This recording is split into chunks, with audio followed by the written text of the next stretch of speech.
Good morning and welcome to successcafe.tv. I'm Welcome, going welcome. to let my co-presenter talk for a second. Hello, everybody.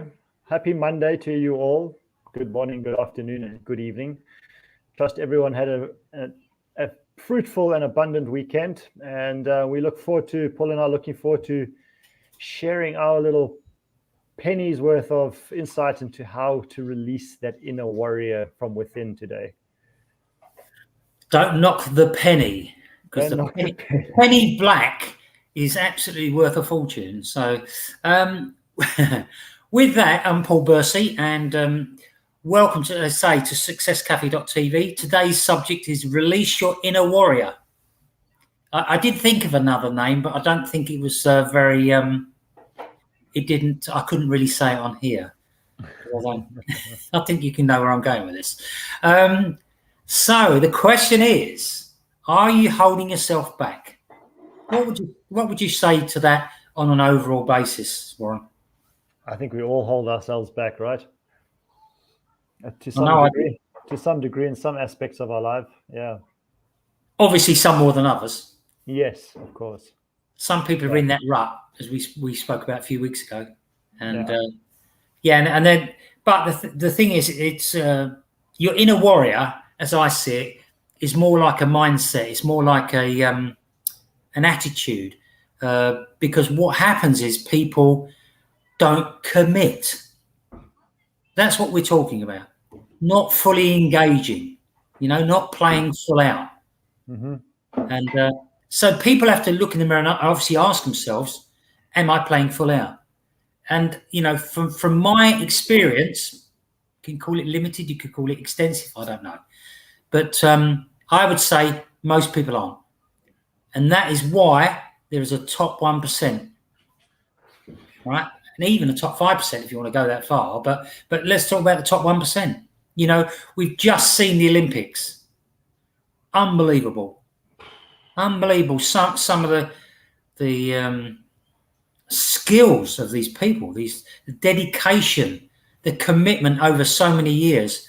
It blows me away every time I see it. It's not, and these Olympics are an exception as well, because it's not just the commitment that they've put in over the last 5 years in this instance, but also the adversity that so many of these athletes have had to overcome in the last 2 years in order to maintain that level of excellence.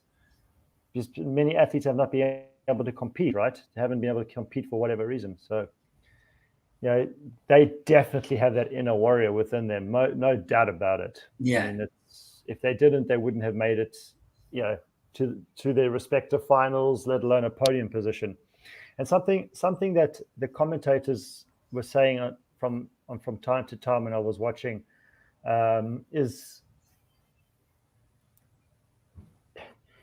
you cannot. Oh, am I still here? Am I still there? Yeah, you're still here. Oh, yeah. Okay. You cannot discount the accomplishment that these athletes have managed to achieve. If just to make it to a final of an event in the Olympics is in itself such a significant achievement, really. And some people will berate the performance of the athletes and things like that. Yeah. But really, to get to that point, that level of excellence in your chosen field of sport, whatever that is, it's just it's crazy. And that can only be, that's a mindset thing more than anything else. That's mindset.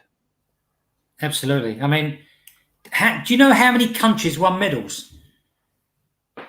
I didn't see. No, I didn't check. 86. And how many countries were participating? Oh, I don't know that. But right down the bottom, and there's lots of teams down the bottom, like countries down the bottom, was countries like Kuwait, Moldova, Syria, Grenada, Ghana. Ghana only won one. All these countries only won one bronze medal. Okay. But it's still fantastic. Oh yeah, it is. And when you look at a country like San Marino, 33,000 people. Yeah. All right, and they won they sent 5 athletes to the Olympics and they won 3 medals. I mean, that's just that's crazy, and that's really. You're right. I can just see it now. They're number 72 out of 86. Wow, man. It's absolutely amazing. Mm-hmm. You know, and but then you go back up to the top, and then you see that maybe the top 4, 5. Mm-hmm. Mm-hmm. Mm-hmm. United States were top. Oh yeah, China second, Japan third, Great Britain fourth, and Russia were fifth. Okay, they're what I would probably classify. That's not Russia though, hey? That's the Russian Olympic Committee. Yeah, you know what I mean. Because not all the athletes were allowed to participate because no, that's right. But it's still Russia. That's so still huge achievement for that. Absolutely. Mm-hmm. But then you move on to number 6, and I'll say why I'm mentioning this. At number 6, you've got Australia, right? And they won 46 medals, of which 17 were gold. Now, talk about punching above your weight. Yeah. I mean, the amount of money that the top ones have got, is one of the reasons that they're there. One of the big reasons. Well, look. It's also, it's not just the money, and this is something that one of the heads of the South African delegation to the Olympics was saying, and it's not so much about the money that they put into it; it's the preparation in advance of the event that makes such a huge difference. Like in the case of South Africans, they only get assistance just before the Olympics. Many of them, they don't get any assistance from the government whatsoever, the National Olympic Committee.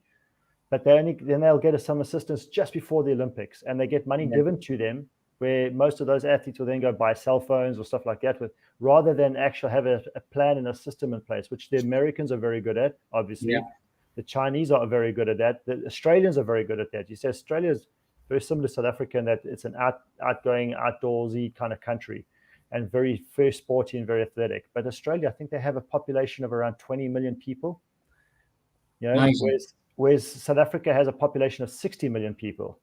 But Australia have systems, they have processes in place that gear towards each Olympics. Whereas a country like South Africa doesn't have that. A small country like San Marino, their athletes get all the support they need. Because it's that important for them. So yeah.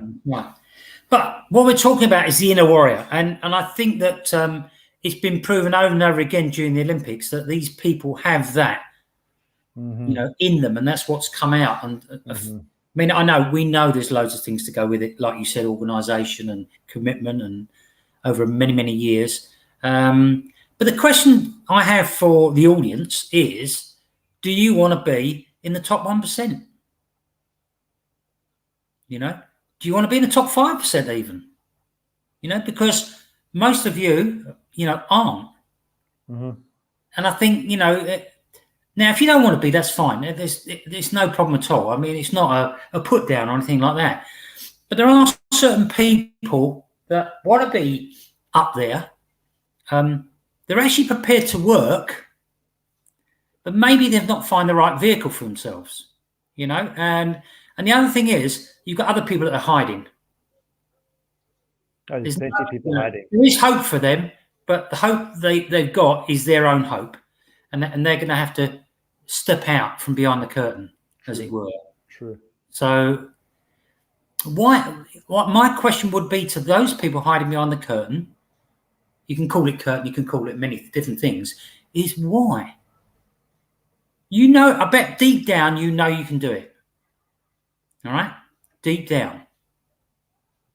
There is a beast in everyone that's waiting to break out. Oh, we're all designed with that within us. Yeah. We're all, it's innate within us, but unfortunately for most of us, we don't choose. We choose not, like you say, we choose not to explore that. And the question is why? Yeah, absolutely. I mean, inside the inner warrior is that part of you that knows that you really want something. And as I say, you've got to reject the negative self-talk. Now, whether that's, as I say, self-talk is obviously from yourself, but there's other talk from other people that affects people. I just prefer positive expectations. If I'm not going to be in a position with positive expectations, then I'm not even going to consider doing something. And so what do you find better? Let's give you a sort of couple of sentences here. I can't do this. That doesn't equate to me. No, I can't do this. I have, and I'm on the opposite side, is I have made the decision, or I've made a decision. It is done. Which one do you prefer? Obviously, the second one. Yeah, I know. It's a bit devil's advocate. Rhetorical question. Yeah. So, the thing is, if you adopt this inner warrior spirit, if you want to call it that, then it will look after you. The moment you veer away from it, it won't look after you. Of course, if you don't pay attention. We're talking about the mind here, okay, and the heart, if you want to call it that as well. You have to make the decision to do something and stand out and stand up, for what you believe in and what you want to do. And that's the difference. Now, you've got to adopt the winning mentality. I've had it on occasions, and I'm sure Warren's had it on occasions. The thing is with these Olympians, they have it there virtually all the time. Okay? And that's what we all have to look towards to get inspiration to move us on to what we want to achieve. Although in saying that, this is something that is becoming more and more prevalent in the world and the domain of athletes and athletics and sports today, not just Olympic athletes and so forth. But if you look at one or two examples of what happened in the Olympics, and you look at what's happened in the past in the Olympics with some athletes that suffer with depression, amongst a few other acute forms or chronic forms of mental ailments and conditions, and it's because not only is there that pressure, they have that inner warrior within them, but there's so much expectation that's put on their shoulders. And they constantly, I was reading today in this book, I'm reading The Biology of Belief, and they talk about growth and protection, and how the body cannot function with both at the same time. Biologically speaking, chemically speaking, in our brain, our body cannot be protecting itself and growing at the same time. It's doing either or. Protecting is like fight or flight mode. Growth is when you're in a safe place, you're functioning from a point of looking towards the future. And with many athletes, they're in that protection phase all the time. So they constantly in a fight or flight state, even though they're not mentally thinking of fight or flight, their bodies are in fight or flight all the time, because the hypothalamus is stimulated. You've got your pituitary glands are stimulated, your insulin levels are stimulated all the time. So they're taking all these different things to supplement that and counter all of that, but the chemicals are still functioning in the body, and they start to struggle and break down with mental issues and conditions as a result of that over time. It's inevitable. It's going to happen unless you're looking after that as well. So this is also another factor when you look at these scenarios with athletics in particular. Paul and I will use athletics or athletes and sports as an example because that's primarily our background. Okay, but there's a caveat to that too. So you got to take care of both ends of the scale. You got to be protecting yourself, okay, but you also need to be from time to time switch over to the growth aspect, which is your inner warrior. Let your inner warrior just take charge sometimes and have the courage to do that, just to push through and let that inner self that knows within you. Your subconscious has the programming, and it's like a little ignorant little school child that knows nothing other than what it's told to do, and that's your subconscious. And if you convince your subconscious enough that you can do it, you will eventually achieve it. Unless of course it is physically impossible to do something. But do you get what I'm saying? It's over time you can, but it's the mind you got to be careful of, because the mind will protect itself no matter what. Absolutely. And it can run rampant. It can, and that's the big thing. I mean, when I spoke about positive expectations, okay, now I'm not silly. I know how to protect myself, in most ways. But when I say positive expectations, what I'm saying is you leave no room for doubt. Mm-hmm. It's the doubt is gone. Mm-hmm. All right, and that's what I'm talking about. And when I say it's done, which means the moment you make the decision, right, that must supersede absolutely everything, right? And that's what you concentrate on. You concentrate on the outcome. You know it's going to happen. You believe it's going to happen. It's done. It's done.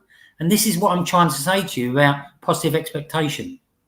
Because eventually It's not just two words. No. Yeah, yeah, of course. Right? Yeah. And it's done, then the hard work starts. Okay? But it's done in your mind. And once you make that decision in your mind, your body will follow suit. Yeah. So when I made the decision to run a marathon for the first time, it was done. I even wrote the date down. I mean, all right, the date wasn't exact because at that time I wasn't 100% sure what the date was, but I did it within a few days. So, and I did what was expected and more for me to be prepared to run the marathon. Not one of these, as I say, not one of these people that runs around in a bear suit. Good luck to them. Fantastic. You do a great job for earning money for charities and that. That wasn't my goal. You can call it selfish, you can call it what you like. My goal was to run the marathon in the Pacific time, and I managed half of it. I was bang on. I was ahead of schedule, and I had to slow down. I actually had to slow down. As I looked at my watch, I went, I'm going too fast. So I slowed right down, but then I had an injury. But I still finished the marathon. But the bottom line is this decision is made in the mind years before. Now, not everything takes years, of course. You can do things quite quickly, but this mindset change that you need to to bring this inner warrior out is very succinct. It's very it's a done deal if you do it right. Okay, so as you say, the inner warrior looks out for you. It protects you. But you have to be careful that it doesn't veer you away from what you really want. So you have to harness that protection. You have to harness it in the right way.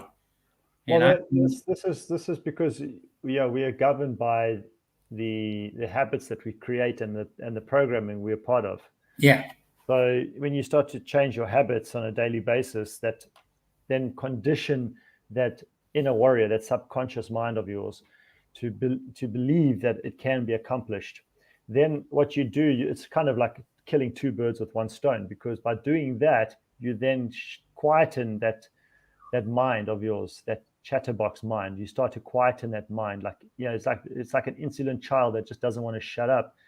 And then over time, when you condition the child to become compliant or to calm themselves down, and you change the way the child behaves, their behavioral patterns, that is your mind. That is that monkey brain that is chattering away. You've heard me use that term a lot, because that's what the mind is designed to do, is to protect itself, and it will do whatever it can to protect itself.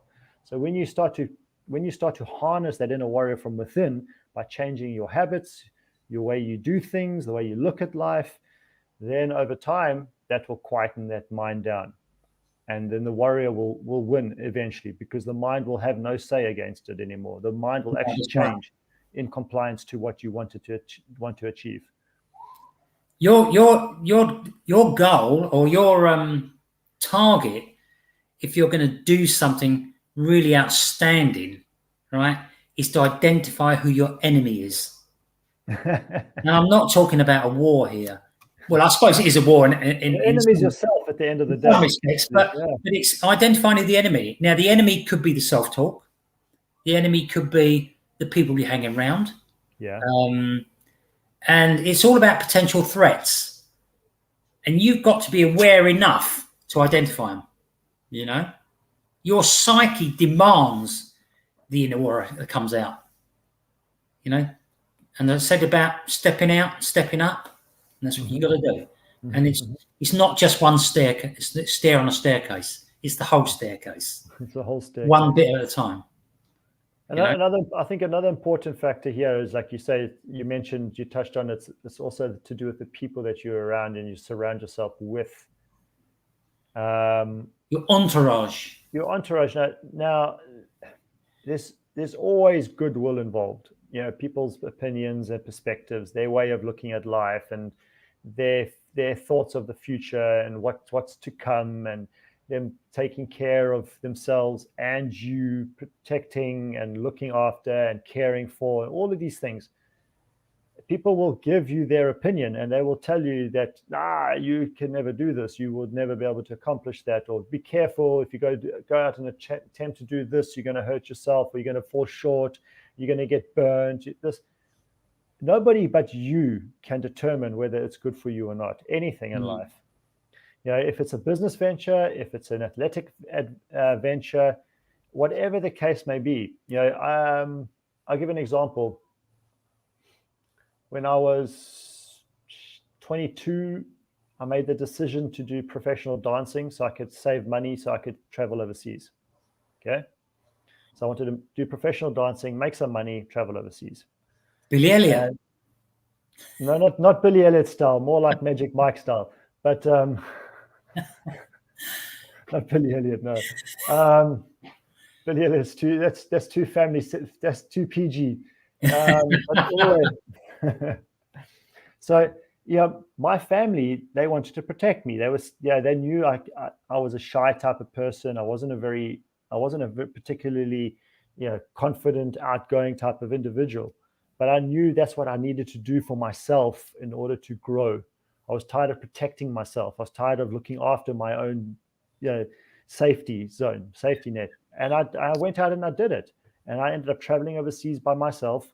And man, the growth that happened as a result of that for me personally was exponential. I mean, it's just led me to so many different things in my life that the people who I left behind that were trying to protect me in the beginning, they just would never experienced in their lives because of the fact that they've never done and gone to the places that I've been to.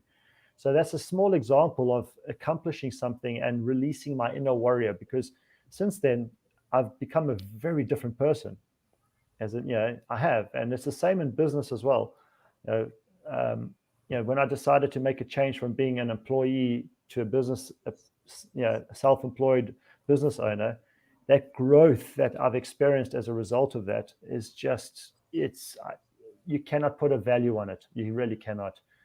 And it was just a small decision. And I just had to keep that mind quiet. I had to shut it down, because otherwise I knew that I would listen to everybody else and what everybody else had to say. And I couldn't afford to do that because it was my journey, no one else's but mine. So in order to do that, I had to shut off all that outside clutter and noise and focus on what my inner warrior wanted to achieve. Yeah, and of course this relates to anything. It's not just what we speak about here, and I think the inner warrior is about finding the hidden real you. Yes. And I think that's that. If you get that from this audio, video, whatever, that's what we're talking about. Now, is it hard to veer away from people who don't serve you and situations? Yes, it is. It's hard if you're with some friends. You're still young. You're with some friends. They're all smoking. It's very hard for you not to say no. I don't want one. Same with probably drinking beer. Or the group of people drinking beer or vodka or whatever it may be. Anything that doesn't serve you. It's not easy to turn away from. It doesn't serve you. This is where, even at a young age, where you have to make a decision. And when you're young, it's extremely tough. It's tougher when you're younger, I think. And because remember, you don't think of time on the same scale as we do. No. Time to you it's inconsequential, really. Yeah. So you think I listened to you before about being. You don't even think it, but when you think back, when I said about being indestructible, you think you don't give it a thought, do you? That's more like it. You don't give it a thought, but it's now So releasing your inner warrior, or unleashing it, as we call it, right? It's the difference between being something like a samurai and some timid person sitting in the corner. Now, I've got to be careful how I word this, because there are a lot of timid people.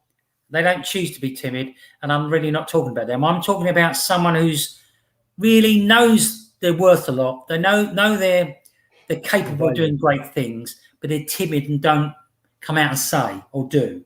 They're the people I'm talking about. Okay, and I was reading up on samurai and the history of the samurai and all that, and as you do, they really do release their inner beast. Those people. Or did. They're not allowed to now. It's illegal now, all that type of stuff in Japan. But most people are hiding. Most people are lurking. And there are still, but they practice under a different guise. Yes, because it's business. The violent side of it. The violent side of it's illegal. That's sorry. Yes. But it's business activities. Yeah. Yeah. Sorry. Carry on. My apologies. But what I'm trying to say is that most people are in a mental prison cell. You may not think you are, but I know, because what we do. Another way to put it is you hold yourself back. You don't do things that you want to do. You don't go and walk up Kilimanjaro or whatever it may be that you're going to do. And it's about also releasing your inner warrior. I nearly said the wrong thing there. Is about empowering yourself. Now, empowering yourself is where you feel strong, confident, brave, and free. These are the type of things we're talking about. So you're not beholden to anybody with your attitude and your mindset. Okay? You make yourself a rare breed. All right? Think about that. All right? Where people maybe look up to you a little bit. Think, well, he's done really well. He didn't stay down the pub with me. Or however you want to put it. Now, you can tell by what I say that I used to be in the pub a lot. Yeah. So was I, man. I mean, I grew up in an environment, in South Africa, alcohol is very, very prevalent in our society. And this is one of the reasons for all the crap that goes on in South African society is alcohol. And so I grew up in that environment as well. I worked in that environment, man. But something with the inner warrior is that often when we, and people may see this, they may be watching this or listening to this, and they may be experiencing this and going through it themselves right now, because they have perhaps started to release that inner warrior from within. And then they start to notice something from an ego perspective within themselves. Yeah. And this is from my experience, this is part of the journey. You release that inner warrior, and sometimes your ego takes over. Your ego starts to dictate and that's your mind again. This is your mind playing its game. So that's okay. That's okay, as long if you're aware of that, then you can do something about it. Unfortunately, it's those that choose not to become aware of that aspect of their growth and their evolution as they release that inner warrior. I experienced it as well, where I allowed my ego to take control of the situation many times. As I was becoming more and more confident in releasing that inner warrior of mine. But over time, you just become a little bit wiser to yourself, and you realize that, hey, it's not about the ego. It's about the bigger picture than more than absolutely. Else. It's not about me per se. So it's talking about the ego. Do you remember Police Academy? Yeah, of course. Yeah. Right. Do you remember you remember Hightower? Hightower, yeah. Do you remember when he won the award, didn't he, for the best cadet? Yes. Do you know what he said? Do you remember what he said? Thank you. Thank you. That's it. Because he had no ego. I mean, I get it was a film, but that that's the type of thing that I think we all got to be careful of the ego, without a shadow of a doubt.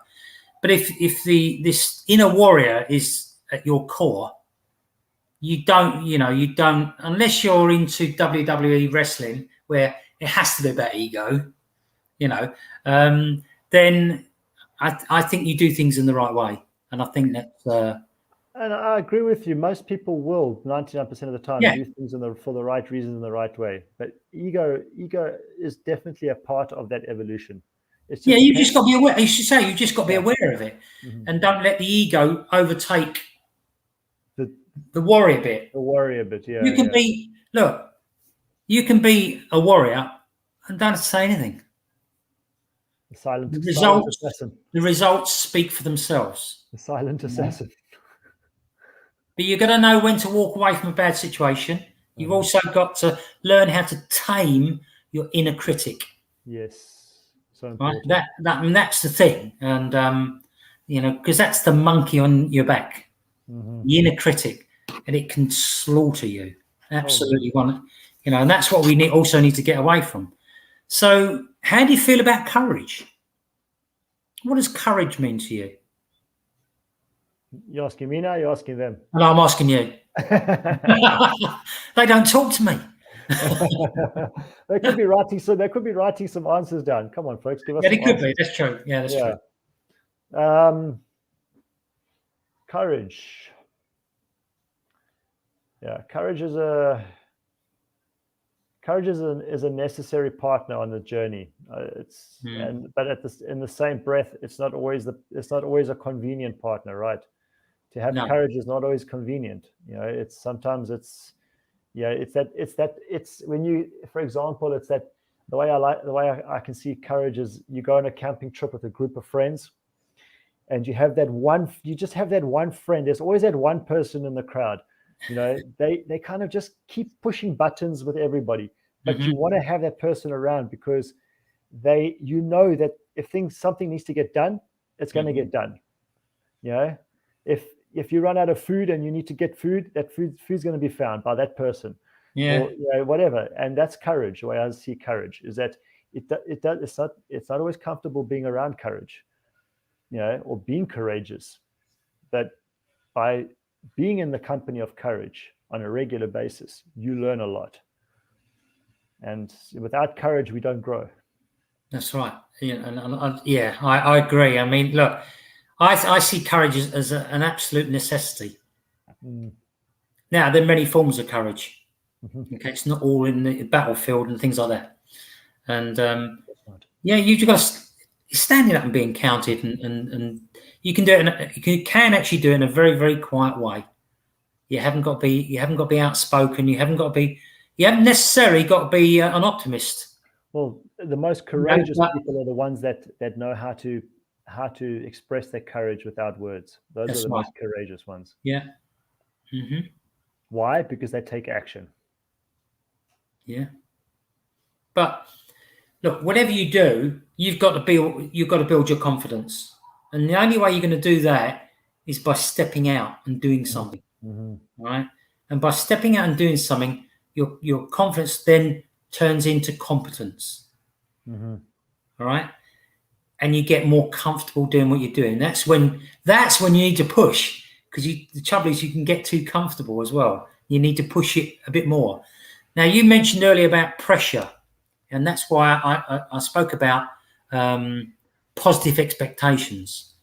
Positive expectations to me, right, is I know I'm going to do it. I'm not going to tell anybody else I'm doing it. That's me, right? So there's no pressure from anyone. Okay. I don't put pressure on myself. I just don't do it.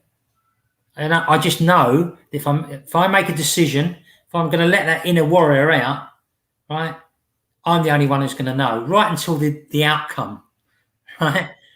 Because they'll know then, but they're not going to know beforehand, because nobody's going to put any pressure on me. I'll do it my own way, on my own time, And I think that's how I see it. There's a time for everyone. And that time may not be this minute right now. No. It'll be when you're ready. And don't let anybody tell you any different. Yes.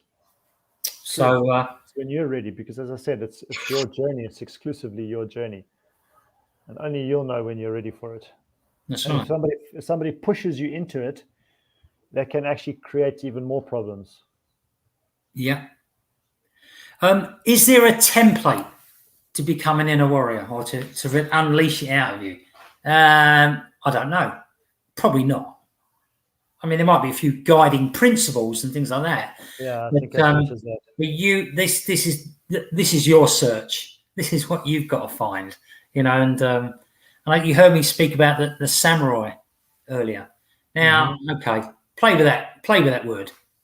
Make it what you want it to be. But what I don't want you to be is frustrated, unfulfilled, and powerless, right? Because you end up at the end of your life thinking, if only. And that's what we want to try and get away from. Now, one of the things that the samurai used to do is a thing called Bushido. Yes. Okay? Now, most of it was with these knives and whatever they use. I don't know what they call them, but now I actually got taught a half a dozen things in Bushido, unarmed combat. Okay, and served me brilliantly. All right, so yes, you are going to have to learn how to protect yourself. Now, in a different way. It's not about, using your elbows and things like that. Although it can, if you're an athlete, could be quite useful if you're in an 800-meter race to be able to use your elbows. But but not to smash someone in here. But you've got to learn how to